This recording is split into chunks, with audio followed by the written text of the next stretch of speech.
Welcome to ABN clinic. వెన్నుముక సమస్యలు తలెత్తడానికి కారణాలేంటి? మెడ నొప్పి సాధారణం నుంచి తీవ్ర స్థాయికి చేరుతోందా? తలనొప్పి, కళ్ళు తిరగడం, వికారం వంటి లక్షణాలు ఉన్నాయా? Spondylosis, immunity booster, corona virus సమస్యల పరిష్కారాలకై Homeo Care International doctor Mounika Gupta మనతో పాటు ఉన్నారు. వారితో మాట్లాడదాం. Hello doctor, good afternoon. Good afternoon అండి.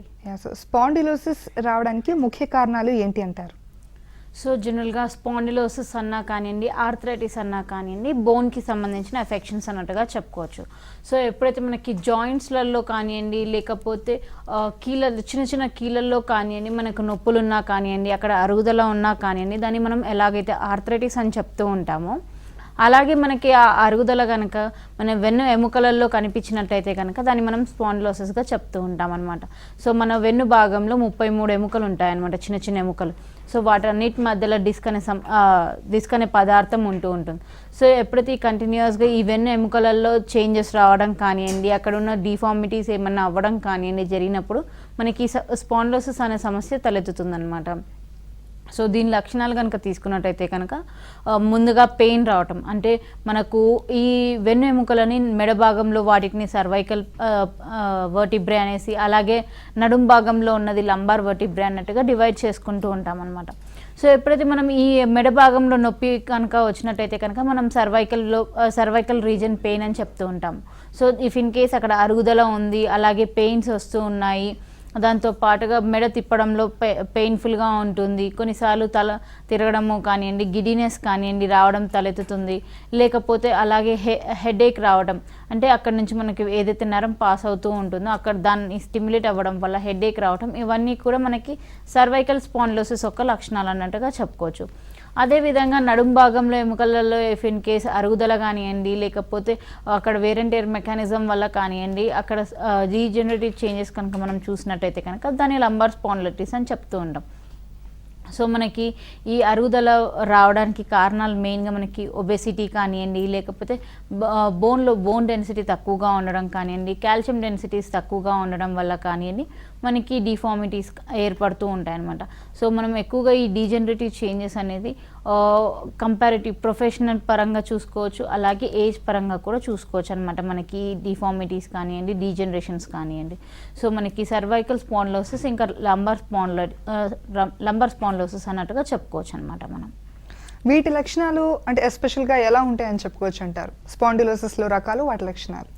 సో స్పాండిలోసిస్లో రకాలు మెయిన్గా మనము సర్వైకల్ రీజన్ అంటే మెడ భాగంలో తీసుకున్నట్టయితే సర్వైకల్ స్పాండిలోసిస్ అనేసి, నడుం భాగంలో తీసుకున్నట్టయితే కనుక లంబార్ స్పాండిలోసిస్ అని చెప్పచ్చు అనమాట. సో ఇఫ్ ఇన్ కేస్ మనకి ఆ అరుగుదల వచ్చినప్పుడు ఒక్కొక్కరిలో ఒక్కొక్క లక్షణం కనిపిస్తూ ఉంటుంది. సో అందరిలో ప్రతి లక్షణాలు ఉండాలి అనేది రీజన్ ఉండదు అనమాట. సో అక్కడ అరుగుదల రావడం వల్ల కొంతవరకు పెయిన్ మెల్లిగా స్టార్ట్ అవ్వడము, తర్వాత ఆన్ అండ్ ఆఫ్ పెయిన్ నుంచి కంటిన్యూస్గా పెయిన్ ఉండడము, మెడ తిప్పినప్పుడు అంతా పెయిన్ఫుల్గా ఉండడము, దాని నుంచి షోల్డర్ రీజన్కి అంతా కూడా పెయిన్ పాకడము, ఇవన్నీ చూస్తూ ఉంటాం.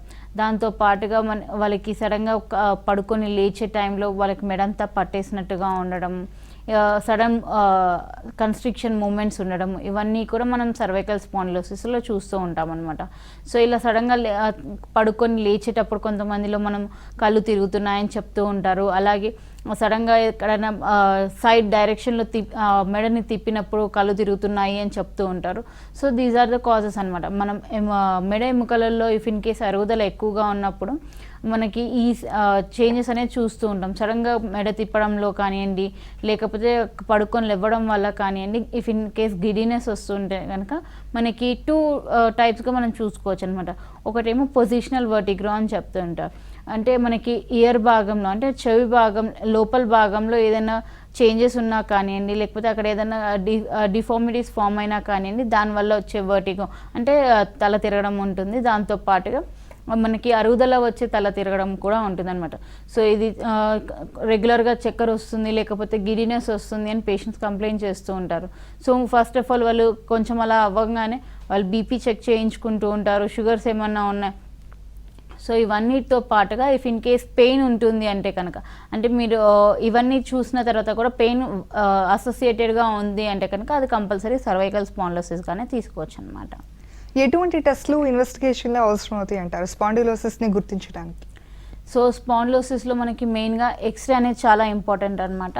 సో మనకి నెక్ రీజియన్లో ఇఫ్ ఇన్ కేస్ పెయిన్ ఉంటుంది అంటే కనుక సర్వైకల్ స్క్రీనింగ్ చేయించాల్సింది ఉంటుంది. అలాగే లంబార్ రీజియన్లో అంటే నడుం భాగంలో ఇఫ్ ఇన్ కేస్ నొప్పి ఉందంటే కనుక లంబార్స్ పైన ఎక్స్రే చేయించాల్సింది ఉంటుంది అనమాట. సో మనం ఈ ఎక్స్రేలో మనము ఈ డీజనరేటివ్ చేంజెస్ ఎముకలు అరగడం కానివ్వండి, లేకపోతే వాటి దగ్గర జరుగుతున్న డిఫార్మిటీస్ ఏవైనా కూడా మనం ఎక్స్రేస్లో చూడవచ్చు. ఇఫ్ ఇన్ కేస్ ఎక్స్రేలో మనకు క్లియర్గా కనిపించకపోయినా కానీ ఎంఆర్ఐ స్క్రీనింగ్లో మాత్రం కంపల్సరీగా మనకి అర్థమవుతుంది అన్నమాట. ఎటువంటి కాంప్లికేషన్స్ వచ్చే అవకాశం ఉంటుంది అంటారు ముందు ముందు సరైన ట్రీట్మెంట్ తీసుకోకుండా నిర్లక్ష్యం చేయడం వల్ల? సో కంటిన్యూస్గా ఇప్పుడు మనకి అరుగుదల ఉంటుంది కాబట్టి ఇఫ్ ఇన్ కేస్ మనం ఇమీడియట్గా యాక్షన్ తీసుకోలేదు అనుకోండి, ఆ అరుగుదల అనేది కంటిన్యూస్గా కొనసాగడం వల్ల మనకి అక్కడ ఒక్కొక్క ఎముక మధ్యలో ఏదైతే డిస్క్ పదార్థం ఉంటుందో ఆ డిస్క్ మీద ఒత్తిడి వేస్తూ ఉంటుంది అనమాట. సో అప్పుడు అక్కడ మనకి డిస్క్ సమస్యలు వచ్చే ఛాన్సెస్ ఉంటాయి అనమాట. డిస్క్ బల్జ్ అవ్వడం కానివ్వండి, డిస్క్ ప్రొట్రూడ్ అవ్వడం కానివ్వండి, లేకపోతే డిస్క్ అనేది ప్రొలాప్స్ అయిపోవడం, అంటే అది ఉండాల్సిన ప్లేస్ నుంచి పక్కకు జరిగిపోవడం లాంటివి సమస్యలు రావచ్చు అనమాట. సో ఇలా డిస్క్ బల్జ్ కానివ్వండి ఇవన్నీ అయినప్పుడు మనకి మెయిన్గా మనకి నరాల మీద ఎఫెక్ట్ పడుతుంది అనమాట. సో మనకి జనరల్గా ఎముక మధ్యలో ఒక డిస్క్ అనే పదార్థం ఉంటుంది. సో ఎప్పుడైతే ఈ డిస్క్ మీద కంటిన్యూస్గా ఒత్తిడి పడుతూ ఉంటుందో అక్కడ నుంచి మనకి వెను నరం నుంచి ఏదైతే నరాలు పారుతూ ఉంటాయో వేరే ఇతర ఆర్గాన్స్కి వాటి మీద ఒత్తిడి పడడం వల్ల మనకి వేరే ఎఫెక్షన్స్ వస్తూ ఉంటాయి అనమాట. ఇఫ్ ఇన్ కేస్ మనకి మెడ భాగంలో డిస్క్ బల్జ్ అయిందంటే కనుక మనకి చేతులలో తిమ్మిళ్ళు రావటము, ఏళ్ళంతా కూడా బిగుసుకుపోయినట్టుగా ఉండడము, భుజాల్లో కండరాలన్నీ నొప్పిగా ఉండటము ఇవన్నీ చూస్తూ ఉంటాము. ఇఫ్ ఇన్ కేస్ నడుం భాగంలో ఎలాంటి సమస్య వచ్చినట్టయితే కనుక డిస్క్ బల్జ్ ఉన్నట్టయితే కనుక మనకి కాళ్ళల్లో తిమ్మిళ్ళు రావటము, వాళ్ళు సరిగ్గా చెప్పుని పట్టుకోలేకపోవడము, గ్రిప్ అనేది సరిగ్గా ఉండకపోవడము, నడవడంలో ఇబ్బందికరంగా ఉండడము, మజిల్స్ అన్ని టైట్ అయిపోవడము, కూర్చొని లేవడానికి సడన్గా రాకపోవడము, అలాగే కూర్చున్నాక ఆ పొజిషన్ మళ్ళీ స్ట్రైట్గా నించోడానికి టైం పడుతూ ఉంటుంది అనమాట. సో ఇలాంటి సమస్యలన్నీ చూస్తూ ఉంటాం. కాల్ తీసుకుందాం అండి. వెంకటేష్ గారు. వెంకటేష్ గారు నమస్తే మేడం. నమస్తే అండి, డాక్టర్ గారు ఉన్నారు, మీ సమస్యను చెప్పండి. మేడం నమస్తే మేడం, నాకు కరోనా పాజిటివ్ వచ్చింది ఒక బిఫోర్ 20 days ముందు. ఓకే అండి. అది క్యూర్ అయిపోయింది, బాగానే ఉన్నాము. ఏంటండి? బ్యాక్ సైడ్ అప్పుడప్పుడు నడుము నొప్పి వస్తుంది. Back side okay. Back pain వస్తుంది మేడం. మేడం ఎప్పటి నుంచి ఉందండి? దాదాపు 1 year బ్యాక్ నుంచి ఉంది. హాస్పిటల్ చూపిస్తుంటే కొద్దిగా నయమైంది. ఇప్పుడు ఈ మధ్యలో ఈ కరోనా పాజిటివ్ వచ్చిన తర్వాత క్వారంటైన్ వెళ్ళి అక్కడ బాగా క్లియర్ అయిన తర్వాత ఇప్పుడు బాగా తగ్గాను, తగ్గింది. మళ్ళీ ఇప్పుడు అప్పుడప్పుడుగా ఒక పక్క పడుకొని ఉండాలి, నైట్ అంతా మామూలుగా పడుకోవడానికి కూడా ఇబ్బంది ఉంది. ఓకే అండి. సో ఇంతకు ముందు ట్రామా అంటే యాక్సిడెంట్ ఏదైనా జరిగిందా, లేకపోతే ఏదైనా కంటిన్యూస్ బరువులు ఎత్తడం వల్ల స్టార్ట్ అయిందా ఇది? ఓకే అండి. తనకి బ్యాక్ పెయిన్ ఉంది అని చెప్తున్నారు కాబట్టి చెప్పండి. ముందుగా వ్యవసాయం చేసుకుంటాను, ముందు 1 year బ్యాక్. ఏంటండి? అది గురువు ఎక్కడం వల్ల వచ్చిందని నాకు ఒక ఆలోచన. ఓకే అండి. సో ఎప్పుడైతే మనం బరువులు కంటిన్యూస్గా ఎత్తుతున్నామో, లేకపోతే కంటిన్యూస్గా సరైన పొజిషన్లో కూర్చోవట్లేదు, పడుకోవట్లేదు అన్నప్పుడు కూడా మనకి ఈ సమస్య రావచ్చు sir. So if in case మీరు ఎక్స్రే చేసుకున్నట్టయితే కనుక దానిలో డీజనరేటివ్ చేంజెస్ ఉన్నట్టు ఉంది అంటే కనుక అది కంపల్సరీ లంబార్ స్పాండిలోసిస్ అని చెప్పొచ్చు సార్. ఇఫ్ ఇన్ కేస్ మీ దగ్గర రిపోర్ట్స్ అన్ని కరెక్ట్గానే ఉన్నాయి అంటే కనుక మీరు ఆ రిపోర్ట్స్ని తీసుకొని నియరెస్ట్ బ్రాంచ్ని సంప్రదించండి, వాళ్ళు మీకు కంప్లీట్ ట్రీట్మెంట్స్ అందిస్తారు.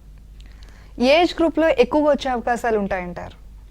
సో మనకి లంబార్ స్పాండిలోసిస్ కానివ్వండి, సర్వైకల్ స్పాండిలోసిస్ కానివ్వండి, ఇంతకు ముందు చూసుకున్నట్టయితే కనుక 35 years అబోవ్ వాళ్ళల్లో మనం ఎక్కువగా చూడొచ్చు అని చెప్తారు. ఎందుకంటే వాళ్ళల్లో మనకి ఫీమేల్లో తీసుకున్నట్టయితే కనుక 130 క్రాస్ అయిన తర్వాత కాల్షియం డెన్సిటీస్ కానివ్వండి, బోన్ డెన్సిటీస్ కానివ్వండి తగ్గిపోవడం జరుగుతుంది. అలాగే మేల్లో తీసుకున్నట్టయితే 40-45 తర్వాత వాళ్ళకి ఆ సమస్యలు వచ్చే ఛాన్సెస్ ఉంటాయి. కానీ ఈ మధ్య కాలంలో విత్ చేంజింగ్ లైఫ్ స్టైల్ వల్ల కానివ్వండి, మన సెడెంటరీ పొజిషన్స్ వల్ల కానివ్వండి, ఎర్లీ స్టేజెస్లోనే లైక్ 20-25 ఇయర్స్ నుంచే కూడా మనకి ఈ పేషెంట్స్ ఉన్నారనమాట, సర్వైకల్ స్పాండిలోసిస్ ఇంకా lumbar spondylosis patients.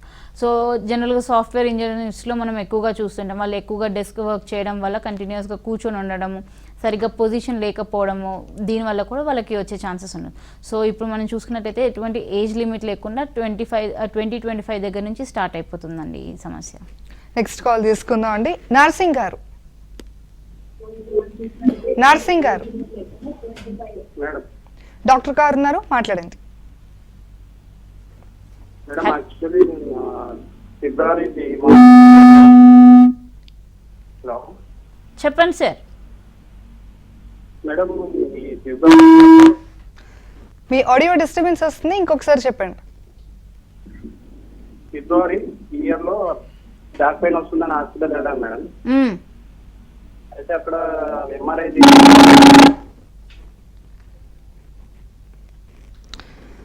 Right. So food management ఎటువంటి జాగ్రత్తలు తీసుకోవాలంటారు? సో మెయిన్గా మనకి బ్యాక్ పెయిన్ కానివ్వండి, సర్వైకల్ పెయిన్ కానివ్వండి, ఇదంతా mainly depend upon bone densities వల్ల. సో మనకి బోన్కి సంబంధించిన కాల్షియం కానివ్వండి, మెగ్నీషియం కానివ్వండి, విటమిన్ D3 కానివ్వండి ప్lentyగా అవైలబుల్ ఉన్న ఫుడ్ తీసుకోవాల్సిన అవసరం ఉంటుంది. దాంతోపాటుగా రెగ్యులర్ ఫిజికల్ ఎక్సర్సైజెస్ చాలా అవసరం అండి. ఎందుకంటే మనకి కాల్షియం మన బాడీలో ఉన్నా కానివ్వండి, అది సరైన విధంగా మనకి బాడీకి అవసరం ఉన్న విధంగా ఫంక్షనింగ్ అవ్వాలన్నా కానివ్వండి, మనకి కరెక్ట్గా పోస్చర్స్ మెయింటైన్ చేయడము, దాంతోపాటుగా ఎక్సర్సైజెస్ చేయడం, ఇవన్నీ కూడా చాలా ఇంపార్టెంట్ అనమాట. దాంతోపాటు చాలా వరకు మెడ నొప్పి ఉన్న వాళ్ళలో మనం మెయిన్గా చూసినట్టయితే వాళ్ళు పిల్లో పెట్టుకుంటూ ఉంటారు. సో మెయిన్ అక్కడ మనం పిల్లో తీసేయాల్సిన అవసరం ఉంటుంది. ఎందుకంటే వాళ్ళకి పెయిన్ అనేది ఇఫ్ ఇన్ కేస్ వాళ్ళు పిల్లో మీద పడుకున్నంత వరకు వాళ్ళకి రిలీఫ్గానే ఉంటుంది, కానీ అక్కడ మనకి సర్వైకల్ లార్డోసిస్ అనేది చూస్తూ ఉంటాం. అంటే మన మెడ భాగంలో ఏదైతే వంపు ఉండాల్సింది ఉంటుందో అది ఉండకుండా అది స్ట్రైట్ అయిపోతూ ఉంటుంది. సో ఇక్కడ మనకి మెయిన్గా ఫుడ్ అండ్ డైట్తో పాటుగా రెజిమెన్, అంటే మనకి ఎలాంటి పోస్చర్స్ మెయింటైన్ చేయాలి, మన పెయిన్ రిలీఫ్ చేసుకోవాలన్నా కానీ, లేకపోతే ఫర్దర్గా అది ఆ డిసీజ్ అనేది ప్రోగ్రెస్ అవ్వకుండా ఎలా ఆపుకోవాలనేది కూడా చాలా ఇంపార్టెంట్ అండి మేనేజ్మెంట్. సో సర్వైకల్ పెయిన్ ఉన్న వాళ్ళు, అంటే మెడ భాగంలో నొప్పి ఉన్న వాళ్ళు ఎక్కువగా వాళ్ళు పిల్లో యూజ్ చేయకుండా ఈ మెడ వంపు భాగంలో వరకు మాత్రము ఏదైనా సర్వైకల్ పిల్లో యూజ్ చేయడం కానివ్వండి, లేకపోతే టవల్ కానివ్వండి, బెడ్షీట్ కానివ్వండి, ఏదైనా సన్నగా రోల్ చేసుకొని వాళ్ళ మెడ వంపు భాగంలో పెట్టుకొని పడుకోవడం వల్ల వాళ్ళకి ఫర్దర్గా డిసీజ్ అనేది ప్రోగ్రెస్ అవ్వకుండా ఉంటుంది. దాంతోపాటు చిన్న చిన్న ఎక్సర్సైజెస్ చేసుకున్నట్టయితే కనుక వాళ్ళకి ఇమీడియట్గా రిలీఫ్ ఉంటుంది. కాకపోతే లాంగ్ టర్మ్ రన్లో రిలీఫ్ కంపల్సరీ కంప్లీట్గా ఉండాలి అనుకుంటే కనుక మన కాన్స్టిట్యూషనల్ హోమియోపతిక్ ట్రీట్మెంట్స్ చాలా హెల్ప్ఫుల్గా ఉంటాయండి. హెరిడిటరీ వల్ల వచ్చే అవకాశాలు ఎంతవరకు ఉంటాయంటారు? సో ఇది కంప్లీట్లీ హెరిడిటరీ బేస్డ్ మనకి డిసీజ్ కాదండి. ఎందుకంటే ఇది ఒక్కొక్కరి బాడీ తత్వంలో కాల్షియం డెన్సిటీస్ వల్ల, కాల్షియం డెఫిషియన్సీస్ వల్ల వస్తున్న ప్రాబ్లం కాబట్టి ఇది కంప్లీట్లీ హెరిడిటరీ అని చెప్పలేము. బట్ 30-40% ఆఫ్ ద కేసెస్లో మనము వాళ్ళ పేరెంట్స్లో ఉన్నా కానివ్వండి, ఆఫ్ స్ప్రింగ్స్లో అంటే పిల్లలలో చూసే ఛాన్సెస్ ఎక్కువగానే ఉంటాయి. సో పేరెంట్స్లో ఇఫ్ ఇన్ కేస్ మదర్ ఊమ్లో ఉన్నప్పుడు కనుక మదర్ సరిగ్గా కాల్షియం కన్జ్యూమ్ చేయకపోయినా కానివ్వండి, ఎర్లీ స్టేజెస్లోనే మనం ఈ డిఫార్మిటీస్ అనేది చూడొచ్చు. కొంతమందిలో కైఫోసిస్ అంటే మొత్తం బాడీ అంతా వంగిపోయి ఉండడము, కొంతమందిలో బ్యాక్ అంతా హంప్ వచ్చేసి ఉండడం, ఇవన్నీ కూడా చూస్తుంటాం. ఇవన్నీ కూడా డిఫార్మిటీస్గా చెప్పుకోవచ్చు అనమాట. సో ఇలా ఉండకుండా, లేకపోతే ఫ్యామిలీ హిస్టరీ నుంచి రాకుండా ఉండాలి అంటే కనుక మనం కాల్షియం డెన్సిటీస్ అలాగే విటమిన్ D3 ఎక్కువ శాతం మన బాడీలో ఉంటే కనుక మనకు చాలా హెల్ప్ఫుల్గా ఉంటుంది. అండ్ ఇది హెరిడిటరీ వల్ల వచ్చే లైక్ పేరెంట్స్లో ఉంది అంటే కనుక పిల్లలు కొంతవరకు డైట్ రెస్ట్రిక్షన్ చేసుకోవడము, ఎక్సర్సైజెస్ చేయడం వల్ల కొంత రాకుండా కూడా ఉంటుందండి. లైఫ్ స్టైల్ పరంగా ఎటువంటి జాగ్రత్తలు తీసుకోవాలంటారు ఫుడ్ మేనేజ్మెంట్ కాకుండా? సో ఫుడ్ మేనేజ్మెంట్ కాకుండా అంటే కనుక మెయిన్గా మనము విటమిన్ D3 ఎక్కువగా అవసరం కాబట్టి సన్ ఎక్స్పోజర్ ఉండాలి. అలాని మిట్ట మధ్యాహ్నం ఎండకు కాదండి, ఎర్లీ మార్నింగ్ లైక్ 6 to 8 మధ్యలో ఎండకి కొంతవరకు ఎక్స్పోజ్ అవ్వడం కానివ్వండి, లేకపోతే సన్సెట్ టైంలో ఎక్స్పోజ్ అవ్వడం వల్ల కానివ్వండి, ఆ టైంలో వాకింగ్ చేయడం వల్ల కానివ్వండి, కొంతవరకు విటమిన్ D3 అనేది బాడీకి అందడం వల్ల ఈ బోన్స్ అనేది తొందరగా అరగకుండా ఉంటాయి. దాంతోపాటు కాల్షియం ఎక్కువగా ఉండే ఫుడ్ తీసుకోవడం, అలాగే అని మన బాడీకి మించిన కాల్షియం కెపాసిటీస్ తీసుకోవద్దు అనమాట, అప్పుడు మళ్ళీ వేరే ప్రాబ్లం తలెత్తుతుంది. సో మన బాడీకి ఎంత కాల్షియం అవసరం అది మన దాని ప్రకారంగా తీసుకోవాల్సింది ఉంటుంది అనమాట. కాల్షియం, విటమిన్ డి ఎంత ఇంపార్టెంట్, దాంతోపాటు ఎక్సర్సైజెస్ అనేది కూడా అంతే ఇంపార్టెంట్ అనమాట. సో మనం తీసుకున్నా కానీ మన బాడీ అబ్జర్వ్ అయిన తర్వాత అది ప్లేసెస్ కరెక్ట్గా ఉండాలి అనే చూసుకున్నట్టయితే అది ఎక్సర్సైజ్ చేస్తేనే మనకు కరెక్ట్గా ఉంటాయండి. అలాగే బోన్ డెన్సిటీస్ పెరగాలి అన్నా లేకపోతే కరెక్ట్గా స్టిఫ్నెస్ అనేది రాకుండా ఉండాలన్న బోన్స్లో మనం కంటిన్యూస్ మూమెంట్ ఉంటూ ఉండాలి. అలాగే మనకి ఈ లంబార్ కానివ్వండి, సర్వైకల్ లార్డెసెస్ కానివ్వండి, అంటే మనకు వీపు వంక ఏదైతే ఉంటుందో అంటే మెడ వంపు కానివ్వండి, మనం నడుం భాగంలో వంపు కానివ్వండి, అవి స్ట్రైట్ అవ్వకుండా చూసుకోవాల్సిన విధంగా ఉంటుంది. సో పడుకున్నప్పుడు కానివ్వండి, కూర్చున్నప్పుడు కానివ్వండి, దాని పోస్చర్ మెయింటైన్ చేస్తూ కూర్చోవాల్సిన అవసరం ఉంటుంది. సో వాళ్ళకి ఎలా చైర్ ఉంటే దానికి తగ్గట్టుగా అలా అడ్జస్ట్ అయిపోతూ కూర్చోవడం వల్ల కూడా వాళ్ళకి పెయిన్స్ అనేది తొందరగా స్టార్ట్ అయిపోతూ ఉంటాయి. సో అలా కాకుండా వాళ్ళకి ఎలాంటి పోస్చర్లో వాళ్ళకి రిలీఫ్ ఉంటుందో, వాళ్ళకి ఎక్కడ కంఫర్టబుల్ ఉంటుందో అలా కూర్చోవడం వల్ల వాళ్ళకి ఎటువంటి ప్రాబ్లం రాకుండా ఉంటుంది. సో మెయిన్గా వాళ్ళ సీటింగ్ అరేంజ్మెంట్స్ కానివ్వండి, వాళ్ళ స్లీపింగ్ అరేంజ్మెంట్స్ కానివ్వండి సరిగ్గా ఉండాల్సిన అవసరం ఉంటుంది వెను ఎముకలతో సంబంధించిన ప్రాబ్లమ్స్ బాధపడుతున్న వాళ్ళలో. ఇమ్యూనిటీ బూస్టప్ అవ్వడానికి ఎటువంటి జాగ్రత్తలు తీసుకోవాలంటారు? సో మనకి ఇమ్యూనిటీ బూస్టర్స్లో మనము హోమియోకేర్ ఇంటర్నేషనల్లో ఇమ్యూనిటీ బూస్టర్స్ కిట్ అవైలబుల్గా ఉన్నాయండి. సో దీంతో మనం ఎలా ఉంటుందంటే మన రోగనిరోధక శక్తి ఏదైతే ఉంటుందో, జనరల్గా అందరిలో రోగనిరోధక శక్తి ఉంటుంది, కాకపోతే కొంతమంది మాత్రమే దీంతో ఎఫెక్ట్ అవుతూ ఉంటారు, అంటే జబ్బులతో ఎఫెక్ట్ అవుతూ ఉంటారు, అందరూ అవ్వకుండా ఉంటారు. సో ఎవరిలో వాళ్ళకి వాళ్ళ ఓన్ ఇమ్యూన్ సిస్టమ్ ఉంటుంది. సో ఎవరిలో ఏదైనా కొంచెం తక్కువైనా కానివ్వండి, లేకపోతే కోమార్బిడ్ కండిషన్స్ ఉన్నా కానివ్వండి, లైక్ ఇఫ్ ఇన్ కేస్ వాళ్ళకి ఆల్రెడీ థైరాయిడ్ కానివ్వండి, డయాబెటీస్ కానివ్వండి, లేకపోతే రుమటైడ్ ఆర్థరైటిస్ ఫ్యాక్టర్ కానివ్వండి, ఇవన్నీ ఉన్నప్పుడు ఈ కోమార్బిడ్ కండిషన్స్లో ఉన్నప్పుడు ఇంకా వాళ్ళ ఇమ్యూన్ సిస్టమ్ అనేది ఇంకా వీక్ అయిపోతూ ఉంటుంది అనమాట. సో ఇలాంటి వాళ్ళల్లో మనం ఇమ్యూనిటీ బూస్టర్ కిట్స్ ఇవ్వడం వల్ల ఏమవుతుందంటే వాళ్ళకి కొంతవరకు ఇమ్యూన్ సిస్టమ్ బూస్ట్ అవ్వడమే కాకుండా ఫర్దర్గా వేరే ఇన్ఫెక్షన్స్కి కానివ్వండి, ఏ వైరస్కి కానివ్వండి గురి కాకుండా ఉంటారన్నమాట. సో మన ఈ ఇమ్యూన్ సిస్టమ్ని బూస్టప్ చేసే కిట్స్ మన హోమియోకేర్ ఇంటర్నేషనల్లో అవైలబుల్గా ఉన్నాయి. సో ఇది రెగ్యులర్గా తీసుకోవడం వల్ల ఇమ్యూన్ సిస్టమ్ బూస్ట్ అవ్వడమే కాకుండా వాళ్ళు ఎటువంటి వ్యాధులకు గురవ్వకుండా కూడా ఉంటారు. సో ఈ ఇమ్యూనిటీ బూస్టప్ కిట్స్ కరోనాకి కూడా హెల్ప్ అవుతాయి అంటారా?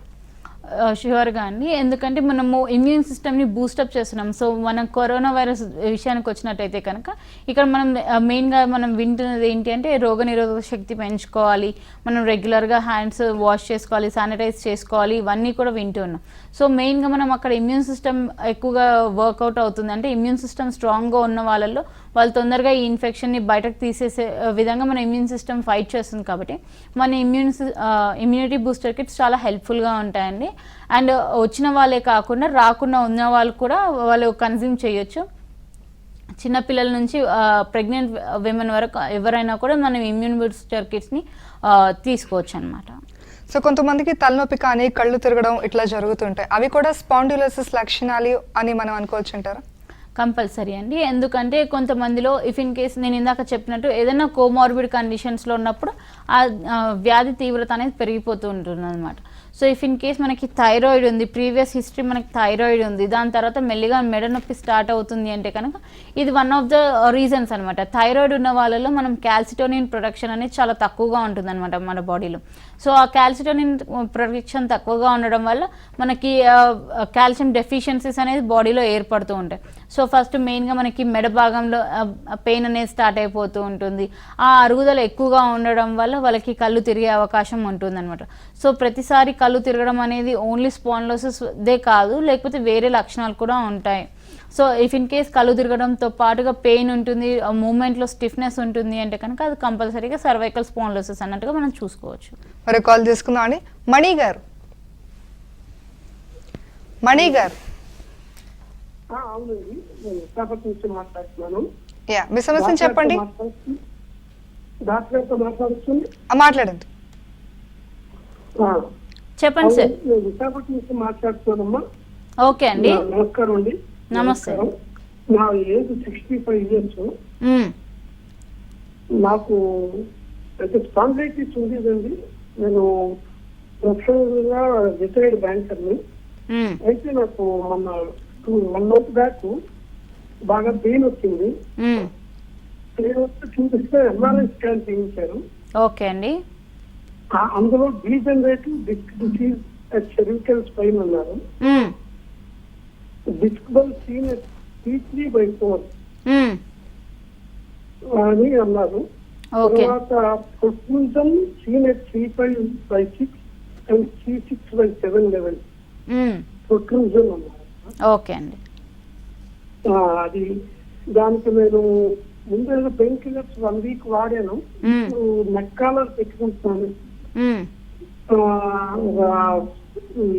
సెరికల్ స్పైన్ పిల్లో తెచ్చుకుని అది వాడుతున్నాను. మ్మ్. పర్వాలేదు, కానీ బట్ కొంచెం స్ట్రెయిన్ అయినా కొంచెం చేసినా మళ్ళీ కొంచెం పెయిన్ వస్తున్నది. ఓకే అండి. అప్పుడప్పుడు లేచినప్పుడు కొంచెం కాళ్ళ దగ్గర తిమ్మిగా అనిపిస్తుంది, కొంచెం అది అదిపరా అనిపిస్తుంది, కొంచెం ఫీల్ అవుతున్నాను. ఓకే అండి. సో మన మెడ భాగంలో మనకి 7 ఎముకలు ఉంటాయండి. C1, C2, C3, C4, C5, C6, C7 అని చెప్తూ ఉంటాం. సో ఈ 7 ఎముకల దగ్గర మనకి ఎప్పుడైతే అరుగుదల ఉంటుందో, లేకపోతే డీజనరేటివ్ చేంజెస్ మీరు ఏదైతే చెప్తున్నారో, అంటే డీజనరేటివ్ చేంజెస్ అంటే అరుగుదలకు సంబంధించిన చేంజెస్, మనకి బోన్కి చుట్టుముట్టి ఏదైతే కార్టిలేజ్ ఉంటుందో అది తొలగిపోవడం వల్ల మనకు వస్తున్న చేంజెస్ అన్నట్టుగా చెప్పుకోవచ్చండి. సో ఎప్పుడైతే ఈ చేంజెస్ మన బాడీలో చూస్తూ ఉంటామో, అది కంటిన్యూస్గా ఉండడము, పెయిన్ అనేది కంటిన్యూస్గా ఉండడము, ఆ పెయిన్ కాస్త రేడియేట్ అవ్వడం, ఇవన్నీ కూడా చూస్తూ ఉంటాము. దాంతోపాటు మీకు డిస్క్ సమస్య ఉంది అంటే కనుక మీరు కంటిన్యూస్గా వంగి పని చేయడం, మీరు ఇందాక బ్యాంక్ ఎంప్లాయ్ అని చెప్పారు కాబట్టి అక్కడ కంటిన్యూస్గా సిస్టమ్ వర్క్ కానివ్వండి, వంగి పని చేయడం వల్ల, అంటే మెడ వంపి పని చేయడం వల్ల కానివ్వండి, కంటిన్యూస్గా అక్కడ మనకి అరుగుదల అనేది ఎక్కువగా ఉంటుందన్నమాట. సో దానివల్ల మీకు డిస్క్ బల్జ్ ఇంకా డిస్క్ ప్రొట్రూషన్ అనేది జరగడం జరిగింది. సో డిస్క్ బల్జ్ అంటే అక్కడ ఏమవుతుందంటే కొంతవరకు మీకు ఉన్న బల్జ్ డిస్క్ ఏదైతే ఉంటుందో కొంతవరకు వాపు ఉంటుందన్నమాట. సో ఆ వాపు ఉండడం వల్ల మీకు అక్కడ నుంచి ఏదైతే నరం పారుతూ ఉంటుందో దాని మీద ఒత్తిడి వేయడం వల్ల కొంతవరకు పెయిన్ ఉంటుందన్నమాట. నరాలలో తిమ్మిర్లు రావటము ఇవన్నీ చూస్తూ ఉంటాము. దాంతోపాటుగా ప్రొట్రూషన్ వల్ల కూడా మనకి ఇలాంటి సమస్యలు వస్తూ ఉంటాయండి. దీనికి మన హోమియోకేర్ ఇంటర్నేషనల్లో కంప్లీట్ ట్రీట్మెంట్స్ అవైలబుల్ ఉన్నాయి సార్. మీరు రిపోర్ట్స్ తీసుకొని నియరెస్ట్ బ్రాంచెస్ సంప్రదించండి. మరో కాల్ తీసుకుందాం అండి. పద్మజ గారు. పద్మజ గారు, ఎస్ పద్మజానండి. మీ సమస్యను చెప్పండి, డాక్టర్ గారు ఉన్నారు. Yeah hello ma'am. నాకు ఐ మీన్ కొన్ని మంత్స్ ముందు పెయిన్ రావడం వల్ల నేను డాక్టర్ దగ్గరికి వెళ్తే నాకు auto immune disease rheumatoid arthritis type అని కన్ఫర్మ్ చేశారు. ఓకే అండి. దానికి ఏమైనా హోమియోలో ఒక పర్మనెంట్ సొల్యూషన్ ఉందా? I have heavy back pain and lower back లో చాలా ఇష్యూ ఉంటుంది. అండ్ నేను సాఫ్ట్వేర్ ఉద్యోగం వల్ల నేను కూర్చొని పనిచేయడం. సో దీంట్లో హోమియో చాలా మంత్స్ నుంచి నేను టాబ్లెట్స్ వాడుతున్నాను. I want switch from allopathy. దానికి ఏమైనా హోమియోలో పర్మనెంట్ సొల్యూషన్ ఉంటుందా? ఉందండి, కంప్లీట్ సొల్యూషన్స్ ఉన్నాయి మనకి హోమియోకేర్ ఇంటర్నేషనల్లో. మనం ఇచ్చేది కాన్స్టిట్యూషనల్ ట్రీట్మెంట్స్ కాబట్టి మీ ఇమ్యూన్ సిస్టమ్ని బూస్ట్ చేయడమే కాకుండా ఇమ్యూన్ సిస్టమ్ ఏదైతే డిఫ్రేమ్డ్గా ఉందో, అంటే నార్మల్ ఇమ్యూన్ సిస్టమ్ వల్ల ఉంటే కనుక మనకి సమస్య రాకుండా ఉంటుంది. కానీ if in case me immune system అనేది డిఫ్రేమ్ అయిందో కానివ్వండి, మనకి ఈ సమస్య రుమటైడ్ ఆర్థరైటిస్ కానివ్వండి, థైరాయిడ్ కానివ్వండి, వేరే ఇతర సమస్యలు వచ్చే ఛాన్సెస్ ఉంటాయి. సో మీకు రుమటైడ్ ఆర్థరైటిస్ ఉంది కాబట్టి ఇక్కడ ఇమ్యూన్ సిస్టమ్ని కరెక్షన్ చేయడమే కాకుండా ఫస్ట్గా మీకు పెయిన్స్ని రిలీవ్ చేయడమే కాకుండా మన ఇమ్యూన్ సిస్టమ్ని కూడా బూస్టప్ చేస్తూ ఉంటుంది. అలాగే ఇమ్యూన్ సిస్టమ్ని కూడా రెక్టిఫై చేసే విధంగా మన కాన్స్టిట్యూషనల్ మెడిసిన్స్ అవైలబుల్గా ఉన్నాయండి. కంప్లీట్ ట్రీట్మెంట్స్ అవైలబుల్గా ఉన్నాయి మన దగ్గర. మీ రిపోర్ట్స్ అన్ని కూడా తీసుకొని నియరెస్ట్ హోమియోకేర్ బ్రాంచ్ని సంప్రదించండి. మరో కాల్ తీసుకుందాం అండి. రమేష్ గారు. నమస్తే మేడం. నమస్తే అండి. డాక్టర్ మౌనిక గారు ఉన్నారు, మీ సమస్యను చెప్పండి. మౌనిక గారు, నమస్తే మేడం. నమస్తే అండి, చెప్పండి సార్. అదే బ్యాక్ సైడ్ బోన్ దగ్గర తోల్ పైన కొద్దిగా ఒక్కోసారి తిమ్మిరిగా ఉంటుంది మేడం బోన్ లో. అది కొద్దిసేపు పండుకున్న తర్వాత సీట్ లో నేను డ్రైవింగ్ చేస్తాను మేడం ఇంత ముందు. అది కొద్దిగా తిమ్మిరిగా ఉంటుంది, కొద్దిగా పచ్చినట్టు ఉంటుంది. మళ్ళా కొద్దిగా బ్యాక్ సీట్ వాల్చిన తర్వాత మళ్ళా కొద్దిగా రిలీఫ్ అయిపోతుంది మేడం. అది దానికి ఏమన్నా బోన్కి ఏమన్నా మనం ఎక్స్రేలు అట్లాంటి ఏమన్నా తీసి మన హోమియోలో ఏదన్నా ట్రీట్మెంట్ అయితే తీసుకోవాలి మేడం నేను. ఓకే అండి. సో దీనికి ఫస్ట్ మీకు నడుం భాగంలో నొప్పి ఉంది కాబట్టి లంబార్ స్పైన్ ఎక్స్రే తీయించుకోవాల్సిన అవసరం ఉంటుంది sir. If in case lumbar spine ఎక్స్రేలో డీజనరేటివ్ చేంజెస్ అనేది ఏమన్నా వచ్చినా కానివ్వండి, ఇంప్రెషన్లో మనకి లంబార్ స్పాండిలోసిస్ అని వచ్చినా కానివ్వండి, దీనికి మన హోమియోకేర్ ఇంటర్నేషనల్లో కంప్లీట్ ట్రీట్మెంట్స్ అవైలబుల్గా ఉన్నాయి సార్. దాంతో పాటుగా మీరు తిమ్మిర్లు అంటున్నారు కాబట్టి అక్కడ నర్వ్ ఇన్వాల్వ్మెంట్ అంటే నరం ఇన్వాల్వ్మెంట్ ఉండడం వల్ల మనకి తిమ్మిర్లు అనేది రావడం జరుగుతుంది sir. If in case nerve involvement ఉంటే కూడా దానికి కూడా కంప్లీట్ సొల్యూషన్స్ మన దగ్గర అవైలబుల్గా ఉన్నాయి. సో మీరు ఎటువంటి డిలే చేయకుండా ఇమీడియట్గా మీరు ఒకసారి ఎక్స్రే చేయించుకొని మీ నియరెస్ట్ బ్రాంచ్ని సంప్రదించండి సార్. నెక్స్ట్ కాల్ తీసుకుందాం అండి. రవి గారు, హలో, మీ సమస్యలు చెప్పండి, డాక్టర్ గారు ఉన్నారు. మేడం యాక్చువల్లీ నాకు ఒక 4 months సివియర్ గా బ్యాక్ పెయిన్ వస్తుంది. అయితే హాస్పిటల్ అంటే వాళ్ళు L4 లో డిస్క్ ప్రాబ్లం ఉందని కన్ఫర్మ్ చేశారు. ఓకే అండి. అయితే సివియర్ గా అది అక్కడ నుండి పడితే హెడ్ వరకు విపరీతంగా ఇట్లా చిమ్ముర్లు వచ్చినట్టు అవుతుంది మేడం. అప్పుడు వేసుకుంటే టెంపరీగా తగ్గుతుంది కానీ మళ్ళీ తగ్గట్లేదు. హోమియో కేర్ లో ఎలా ఉంది దానికి? సో డిస్క్ ప్రాబ్లం ఉండడం, మీ తిమ్మిర్లు ఇవన్నీ కూడా మీకు ఈ డిస్క్ ప్రాబ్లం ఉండడం వల్ల వస్తుంది సార్.